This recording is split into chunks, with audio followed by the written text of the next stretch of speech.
Welcome, Aquarius. This is Regina from Pacific Tarot, getting ready to do your meditation reading. And I'm focusing specifically on Uranus, which has retrograded back into Taurus for the last time before the spring of next year. It's been in Taurus since 2018. And this is really a marker for the way that we are processing intuitive information from other realms, other spheres, other energies and environments, and the way that we are sensitized and sensitizing ourselves to the awareness of that. This is being mirrored globally so that we are collectively understanding our potential as greater, certainly different than what we have imagined it to be. I pulled from the Glyph Oracle for you the Spider Creation Glyph, and the number is 22, a master number. It's also the number of, in some decks, the Fool card had two numbers, 0 and 22. 22 being a master number. The Fool card was named in other decks either the Materialist or the Spiritualist. In other words, the extremes of one or the other. So I'm going to read from the guidebook for you. The spider embodies the essence of creativity and creation through consistency. In many indigenous traditions, particularly among Native American tribes, the spider is celebrated for its wisdom and ingenuity. For the Hopi, Spider Woman is a revered goddess who spun the world into existence. She not only crafted the physical realm, but also imparted the sacred art of weaving to humanity. The spider's web, a marvel of natural engineering, symbolizes mindfulness and intention. Each filament is placed with precise care. The spider's methodical approach to building its web teaches us about the value of perseverance.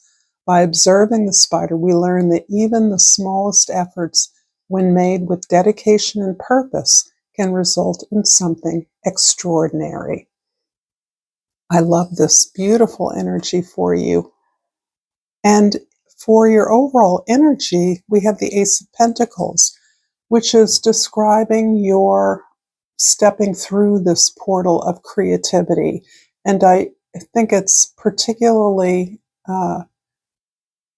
significant that the spider web is a practical tool. It's a tool of survival. It's the means through which a spider gains nourishment, protection, can stash away and hoard or store food for the future, and protect environments from invasive species. So I love that this is part of your opening, your entree into and through a project of practical significance for a community. Underneath the deck, the Chariot is really, again, emphasizing the other side of the spider as the symbol of this particular process of you setting clear boundaries with others so that you have the space necessary to exercise your talents. That means that you work away from the eyes of others when others are not looking, not seeing. You are steadily moving forward with each thread of your project. And you are allowing yourself the space that affords you the focus that is required to do your best to lay and create your project, your endeavor in a way that is not only functional, but beautiful, masterful, intricate, well thought out in every detail. In the present, I have the Death card. And this is describing for you a rebirth. This Ace of Pentacles is about a rebirth. This is about taking experiences, information, skills you already have and putting it into a new direction, moving through the doorway of release, surrender of something that no longer works for you, is no longer functional, no longer serves you, and moving, building, creating something, moving forward that is unique, original to your environment, your circumstance, your path. So there is a lot of internal work that you're doing at this time in order to afford this focus.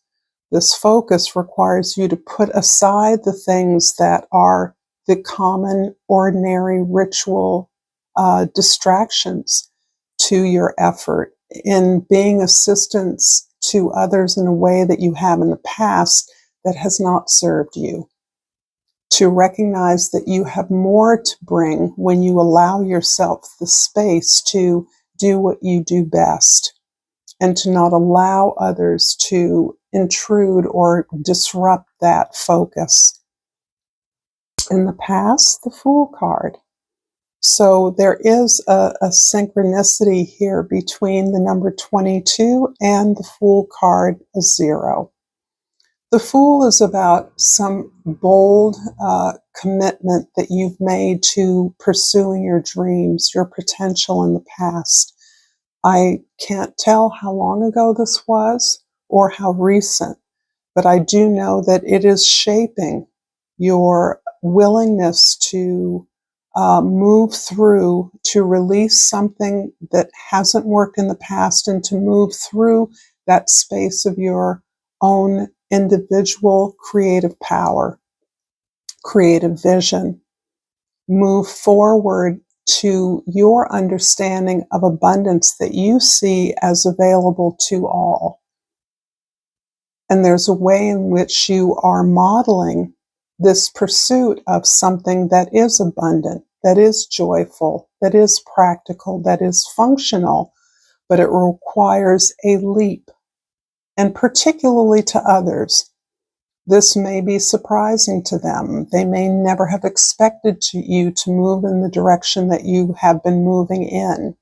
They may quite possibly not understand your vision of the future that motivates this movement forward to you, this release of former limitations, this investment in your heart and faith in who you are, and trusting in the universe that will provide you whatever it is you need.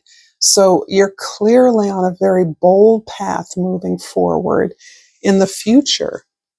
The 5 of Swords. And this is where it gets hard. You are actively changing the way you and others think about something of importance, the way others perceive something that you now perceive as potentially beneficial or inspirational or truthful or just fair to others is something that you have understood you can change or impact in a way that you may not have believed so in the past.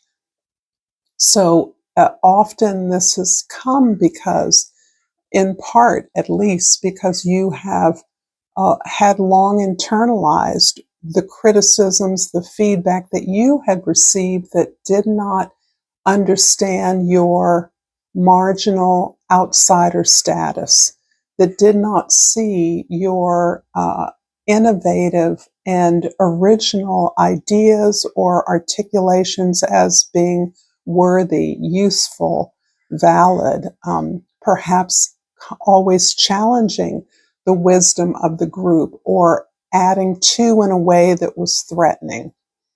And since you have released the burden of that feedback that told you that that was not worthwhile, those ideas were not supportable or worthy of being supported, that made no sense or that was threatening, you have seen that that wasn't about your ideas, your intentions. It was about the way unusual ideas threaten the status quo.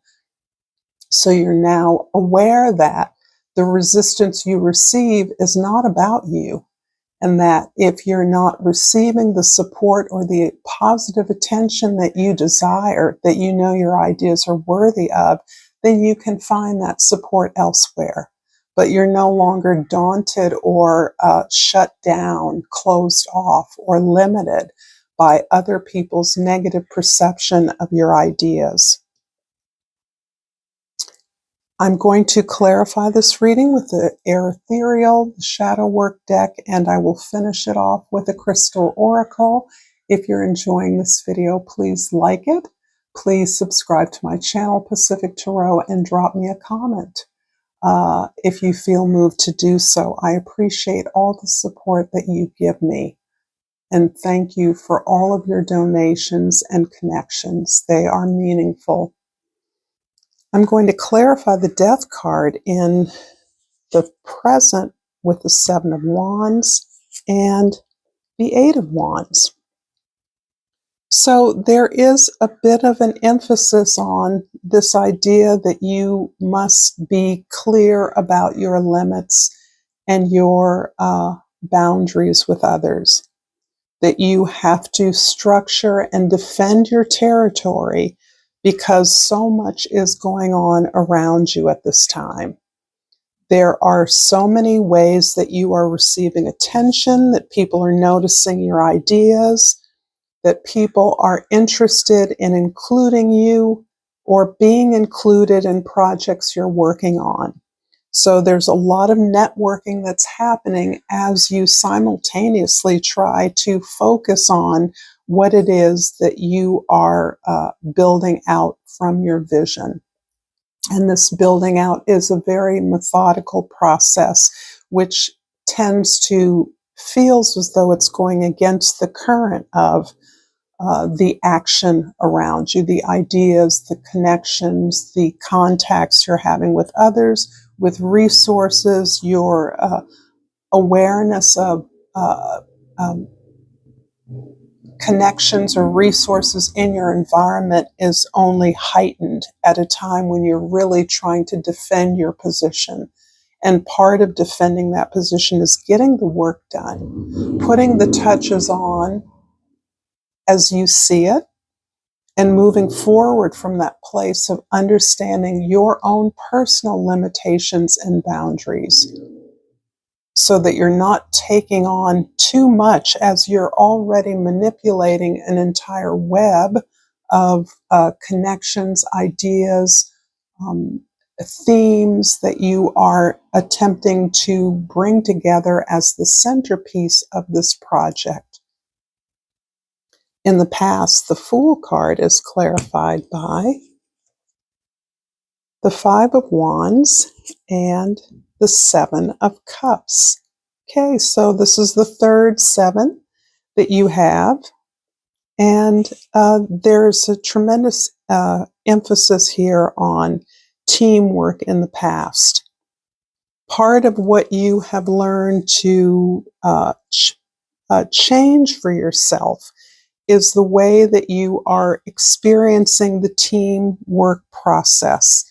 The idea that working together with others is not an opportunity for you to open up your creative gifts and then to be shut down and criticized by others. Instead, you see the potential of the collaborative process of working as a member of the team as one of healthy competition. Everyone coming together and bringing resources to fill out an idea or a basic premise so that you can together come up with something that is unique to the situation or the problem you're trying to solve. There are infinite possibilities in this way that you have been working, the way it almost feels as though you've been working this way forever. And that's probably not entirely true. However, you have been inclined to pursue opportunities where you can work with other talents, other experts, other creatives, because you recognize that the combination of mediums and materials and ideas is more original and responsive to the environments we find ourselves in. So this is part of your motivation to not only welcome a team approach, but to recognize that its strengths can far outweigh its negative potential. And this has also built up your confidence in moving towards the future, where you now find yourself understanding the resistance you've received to your ideas in new ways. And the Five of Swords is clarified by the Four of Cups and the Queen of Swords. One of the ways that you are learning about this team project, about the collaborative approach, is the ability to listen. You're already perceived as an authority, as someone with a particular facility in working with other ideas, opening up to new perspectives in communication. But what you are now learning that supports others to understand the potential of this project is your ability to listen to their ideas, to ask the right questions, to not propose a program, but to ask questions about where the team wants to go. And this poses you as not being a leader in a way that threatens others that feel that they are intimidated by the idea of leadership, or that somebody is watching them or checking on them. You also are aware that this is not the place where you want to stay. But what you're encouraging is for the entire team to begin to look at opportunities and methods, resources with the idea of matches, so that you are moving towards those things, those alliances that are a match for the goals of the team, rather than the goals of an individual. For instance, what are individual members paid? Will they receive more pay if the project is a success? Instead, building in a process where everyone benefits similarly is part of motivating individual members to understand the opportunities for what they are. And understanding that if things are not matching, if things aren't working, if individuals or the team is not being supported, then that's a choice to move towards something that is supportive.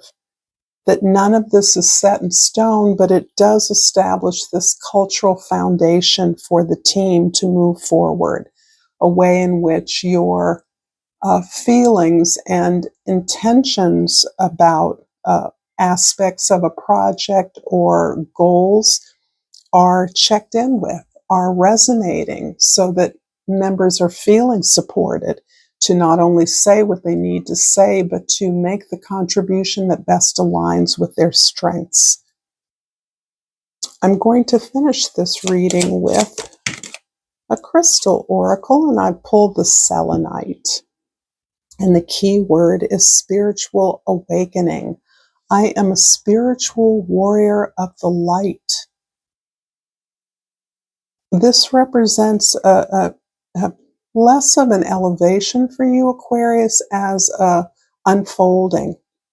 I do believe many of you that I'm speaking to have been on this path your entire life, have been marked as original, unique, unusual, not fitting into a lot of set categories or locations, of being most comfortable when you can be fluid and it's not impulsive, but it's spontaneous.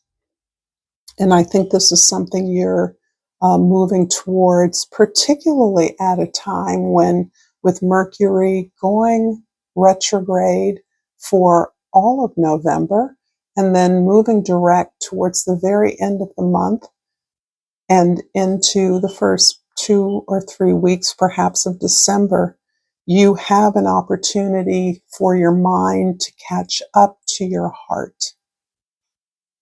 So your heart has been out here for a long time, and your mind is now understanding better the purposes of this integrity that you've been seeking, this faith and belief in yourself that you have been pursuing and modeling for others. If you enjoyed this content, check out more content here. Thank you for your likes and subscribes. And until next time, namaste.